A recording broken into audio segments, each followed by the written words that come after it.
ಅವಳು ತಪ್ಪಿಸ್ಕೊಳ್ಳಕ್ಕೆ ಸಾಧ್ಯನೇ ಇಲ್ಲ ಚಿನ್ನು.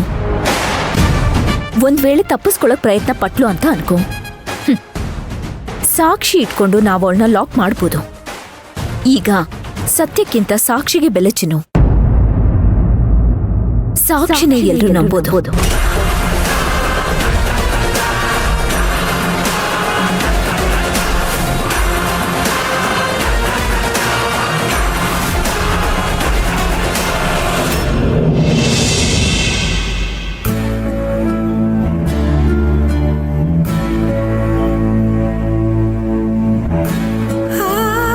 ಸುಮಾ, ನೋಡು ನಮ್ಮ ಅಚ್ಚು, ಅವಳು ಮುಂದಿನ ಜೀವನದ ಪುಸ್ತಕನ ಕೈಯಲ್ಲಿ ಹಿಡ್ಕೊಂಡು ಎಷ್ಟು ಖುಷಿಯಾಗಿದ್ದಾಳೆ.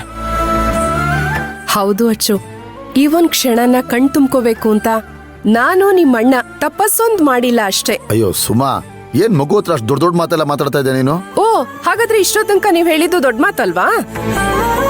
ಅಣ್ಣ ಮಾತಾಡ್ಲಿ ಬಿಡೋಣ, ಅದಕ್ಕೆ ಮಾತಾಡ್ಲಿ.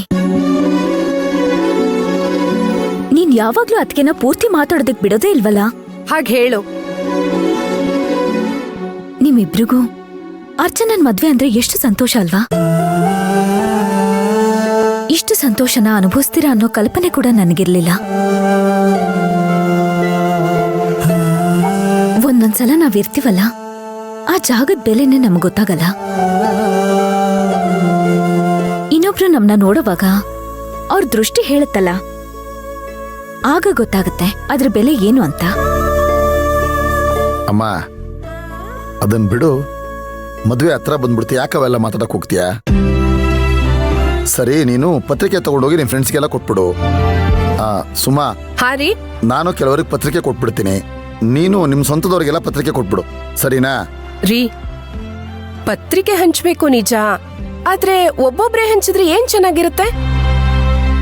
ನಾವಿಬ್ರು ಹೋಗಿ ಕೊಟ್ಟು ಕರೆದ್ರೆ ಅದಕ್ಕೊಂದು ಬೆಲೆ ಇರುತ್ತಲ್ವಾ? ಹೌದು, ನನಗೂ ಗೊತ್ತು, ಇಬ್ರು ಕರೆದ್ರೇನೆ ಚಂದ, ಒಳ್ಳೇದು ಅಂತ. ಆದ್ರೆ ಸಮಯಾಭಾವ, ಏನ್ ಮಾಡಕ್ಕಾಗತ್ತೆ?